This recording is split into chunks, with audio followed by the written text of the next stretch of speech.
rabbit trail that hooks the mind. Where else do we see a crossbar and the vertical? In accounting, debits and credits. You have the left side is debits, on the right side is credits. The debt and credit side being the two sides of the pyramid of trust. And so first position, second position, third position, each of those within the trust being offices. The first office being the properia persona, or the proper face that we show in the public. And I refer to, actually, I call it hourglass, as like the figure of an hourglass, but in the top half of hourglass is our life, force energy that then gets drained into the public, which is what I refer to as high rose prism.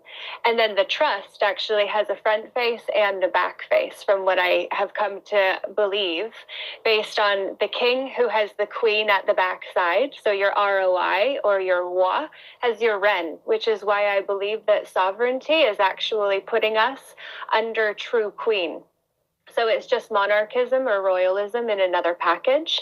And then you have the knight and the bishop characters as the A side, or the air side of the law, the waters of the king and queen being the warring waters of commercialism and how we're incorporated into the public.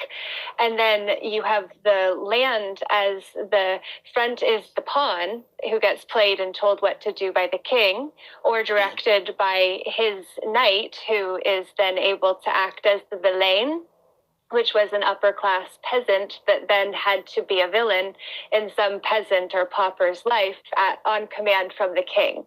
And then at the back side of the pawn, you have the domain of the castle, or the rook character, if we bring in the law as a chess game. And then that prism being the prison of the mind that actually incorporates us into Dr. and Mrs. Vandertramp's house, which is a memnonic, to actually know that we're in la maison d'être, where we become debtors because we become the thing we were doing before then we took on the title that made us beneficiary instead of the one who benefits. The one who benefits holds first person office of the properia persona of a man of competent capacity.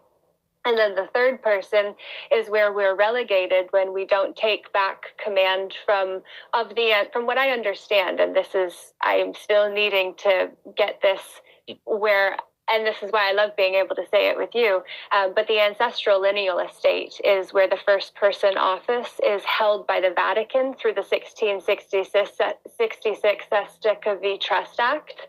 Cest being who was actually saying, I'm going to need somebody to look after my stuff while I'm at war or away from home, so that's going to be entrusted to the Cest trust, which doesn't have V in it because V is life and evil is live backward. And that's my definition of the real binary that we're in, which goes back then to Socrates.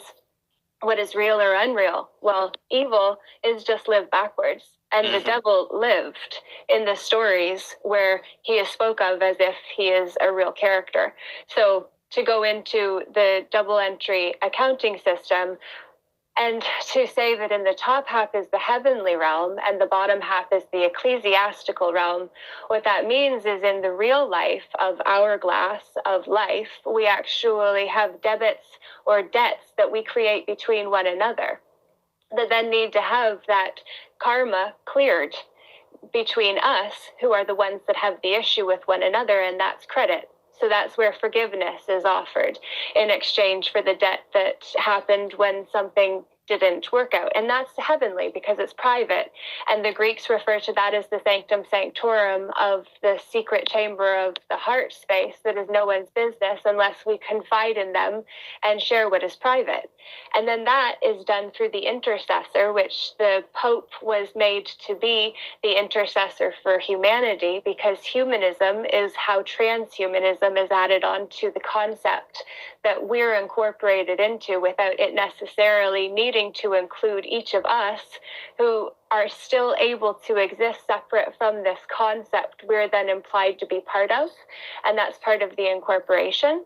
But that is really actually very relevant to the ecclesiastical realm, because that's where we cashed in our debts to get debit from the church to offer us a credit in the form of a certificate or some kind of promise.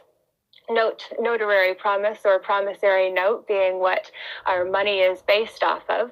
And that was issued when we converted and cashed in so that we could get through St. Peter's pearly gates, which then brings the church into what was private but now was made public through a private intercessor.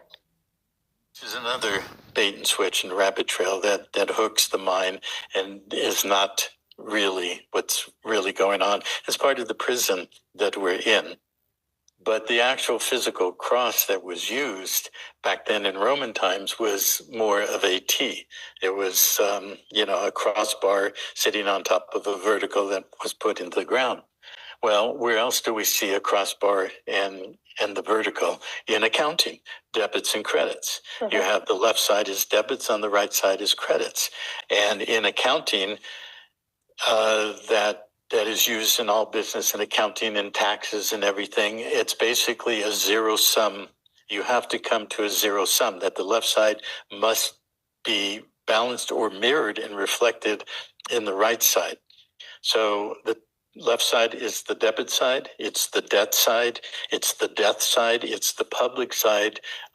Before Alice went in the mirror and went into Wonderland, and it's where the mirrored reflection of the true template of life really is outplayed in our physical sensory reality that we see, whether we see it in physical form or electronic form, and it's all a mirrored illusion or a mirroring obverse of what the life template really is. On the other side is the equity side, is the living substance side. Well, when you study law, you study accounting, you study the monetary system, you'd study how monetary issue from central banks and how the bondage system works through all of that, currency and contracts and all the rest of it, that you see that it is a zero-sum game. It's mirroring the credit or the equity, but we're not allowed to, in our current status, we're not allowed to access that. The system accesses it, and it mirrors everything on the public side, on the debt side, or the double entry side. So on the right side is where the equitable interest, the real value, the substance of our life, the substance of our creator capacity, where it's been captured by voluntary consent. We allowed it. We continue to allow it every single day. And on the debt side, they mirror that and they create debt that reflects that equity. But we're trapped on that debt side. So there's a double entry book trust, because a trust is also a split reality.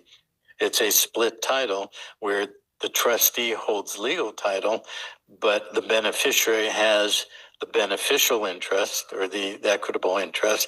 But in legal terms, in a trust, the trustee can control everything on the legal side, can manipulate everything, can manipulate it to his or its or her benefit, and ultimately suck the life force out of the beneficiary until there's nothing left.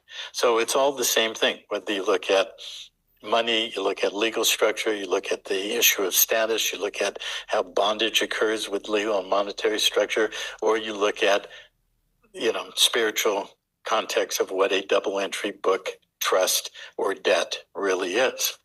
So